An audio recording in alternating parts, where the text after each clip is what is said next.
everybody. So today we are custom painting this blue Xbox controller. Now this actually belongs to my boyfriend and I really wanted to do this because it sounded like a lot of fun. So the materials we are using today are Posca pens, acrylic paints, my favorite sonja ones, and of course some spray paint. This Liquitex professional spray paint is really good, so let's dive into it. So when I started this off, I was actually planning to take off the sort of face plate and the back plate and paint it that way because then I wouldn't have to mask off the buttons and it would just be a little bit easier. However, in that, I actually discovered that the screw is one of those weird random shaped screws, and I didn't own that and I didn't want to wait to buy something like that, so I just went and masked it off anyways. So my first steps were to do a nice layer for a background, and I had my spray paints, which I mentioned earlier, and they were perfect for that. I really love using spray paints ever since I painted my lovely mural, and these are actually the same cans that I use, the same colors, and yeah, it was really fun, and I just sort of sprayed a bunch of purples and blues together until I got a sort of look that I was very happy with. Now I really enjoyed sort of spraying in different ways. I would do sort of far away quick motions to make some really soft blends, and then I would do sort of closer up and push less hard on the nozzle and get some little splattery effects. And I really love those different effects that I can get with the spray paint. I think it just adds a little bit more texture, a little bit more detail, and it just makes it a little bit more fun. Now I wanted to remove the masking mainly because I was super curious to see what the buttons looked like with these colors, because I knew it was a blue but I didn't know if it actually sort of fit nicely, and I just was really impatient, so I ended up taking off that masking, and I'm very happy with how the blues sort of match. The blues on the controller are a little bit more purpley because they're mixed with purples, and it's sort of a more slightly greenish blue on the buttons, but I actually really like that because it gives it a little bit more variance in color and just makes it a bit more interesting. Now for the masking, I'm just using regular old masking tape. It is a green one. I don't know why, but it looks kind of cool, so that's pretty much why I bought that masking tape. But now that we've got all the masking off, it is ready to get into the fun stuff. So I started off with a sketch first because I was too scared to just dive in and paint it. I really feel like doing a sketch beforehand makes it just a little bit easier, and yeah, so I'm just doing this with colored pencils because one, they won't mix with the paints and sort of smudge and like change the colors or anything like that. And I have a whole lot of colored pencils ready to use, and yeah. So the subject matter we are doing today is Dragon Ball Z themed because this is my boyfriend's controller and Dragon Ball Z is one of his favorite things he loves, and he also plays a Dragon Ball Z game as well, so I thought that that would be really cool. And I did ask him like if he was interested in that kind of thing, and he seemed pretty keen, so that's sort of why I decided to do that. I had a few things in mind that I wanted to do. I wanted to have Shenron sort of in there somewhere, maybe, you know, curling around the controller. That would look really cool. And I also wanted to have a few Dragon Balls sort of strewn throughout the piece, as well as a bit of a sort of galaxy feel background because, you know, Dragon Ball Z has a lot of space stuff. And other than that, I also wanted to have Goku's symbol somewhere on there, his kanji, and yeah, with that in mind, I set off and I started drawing Shenron. So I started off with my Posca pens because that was what I was planning to do the details with. And yeah, I actually went in with a layer of yellow first on the sort of areas where Shenron's belly are, mainly because I didn't have the exact perfect color for him. It's sort of like a light palish creamy yellow color, and the cream color that I had was a little bit too, I don't know, not warm enough. So that layer of yellow really helped just to sort of push it in a slight more warm direction, if that makes sense. I wasn't too worried about making it sort of, you know, even and flat, mainly because it was going to be mainly covered up with another color later on.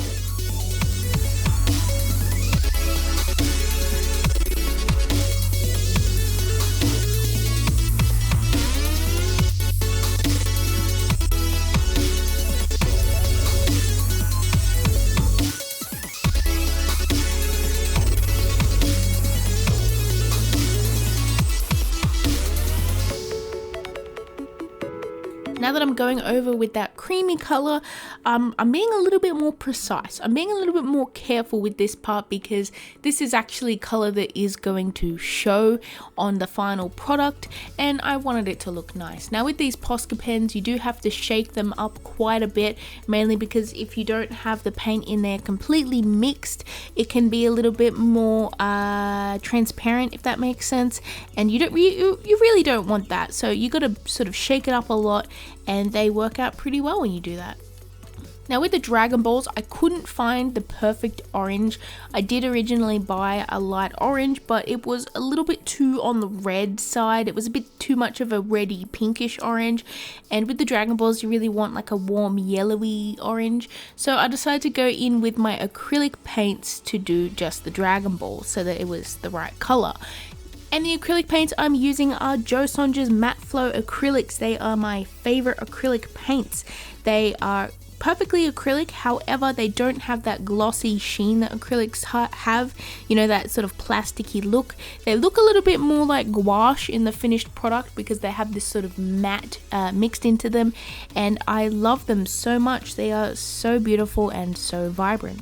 This color of orange was a little bit more transparent though, and I discovered that when I started, so I stopped painting and then I put a nice layer of white Posca pen over where I wanted the Dragon Balls, and then once I added that orange over the top, it was nice and bright and opaque.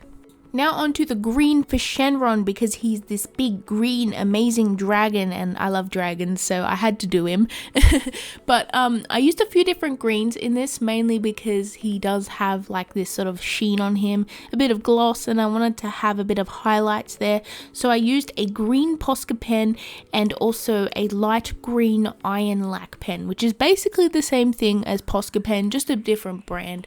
That's what I feel anyways. Maybe I should make a video comparing them. That would be cool. But for the pose, I wanted him having him sort of wrap around the Xbox controller and then his face on the back. And this was my choice because I really wanted I wanted to be able to draw his face nice and detailed without being sort of limited by the buttons and where the buttons were. I didn't want to have like a button randomly in the middle of his head or anything like that. I just didn't like the idea, so I decided to do the more detailed face picture on the back, and I actually really like that because you have this really cool look with like the dragon's body sort of snaking around the Xbox and these cool Dragon Balls sort of floating through space. But when you turn it over, there's this surprise of Shenron's face, and I'm quite happy with how I actually painted the face too.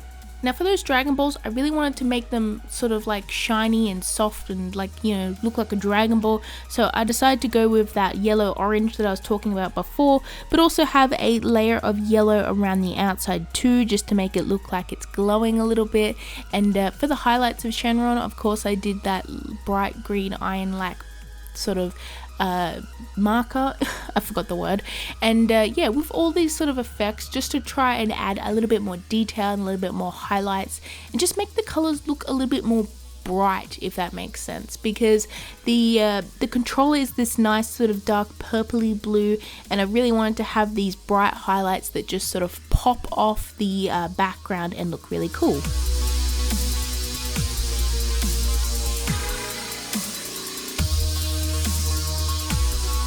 So for those Dragon Balls, as I was mentioning earlier, I decided to paint all of the Dragon Balls. So there are 7 on here because there's 7 Dragon Balls in each set.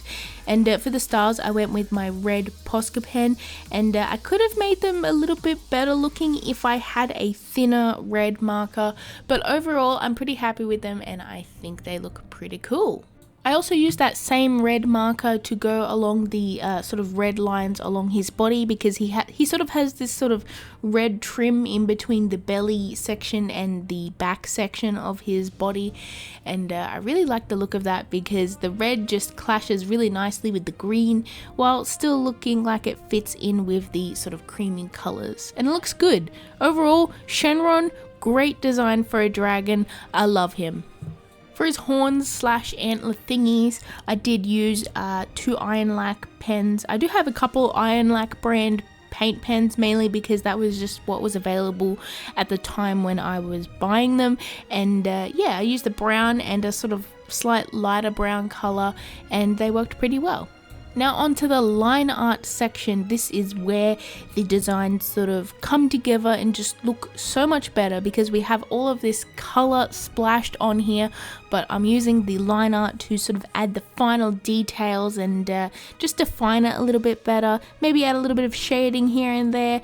And yeah, it's funny because usually with my sort of artworks I will do the line art like close to the beginning of the illustration, but with these Posca pens they are opaque, so I really want to wait to the almost end to do the line art, because that way it will stand out more and it won't be covered up by the colors.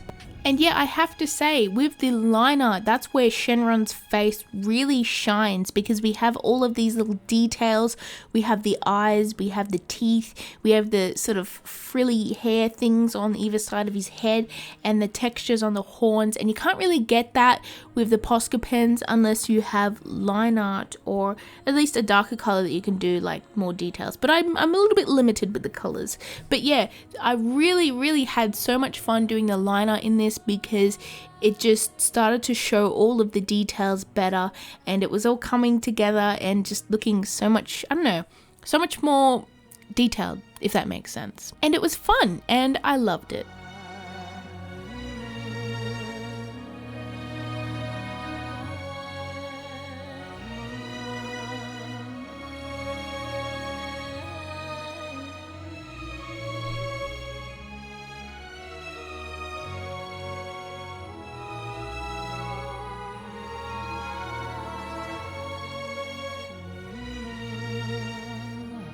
Now with these Dragon Balls, I felt like I just needed to make them stand out just a little bit more, but I didn't want to put black line art around them because I wanted them to sort of look like they're glowing a little bit, and I didn't want them to look too solid, if that makes sense. So I decided to go with a white outline around them, which would sort of brighten them up a little bit, and then after that I would add a sort of dark blue outline around that, which would just help with the background sort of, you know, standing out a bit.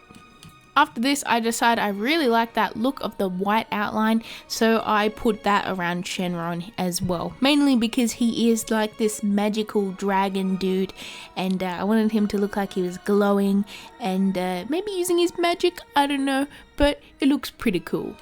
I also did the same thing with Goku's symbol. I did it pretty much all in black, and having it sort of covered up a little bit by Shenron at the bottom, mainly because I thought that that looked pretty cool, and I wanted it to be nice and big and stand out. And as well as that, I also did a white outline around that just to make it glow and make it fit in with the rest of the piece. And I have to say, I'm not the best at doing sort of Japanese kanji, but I feel like I did pretty well with that one.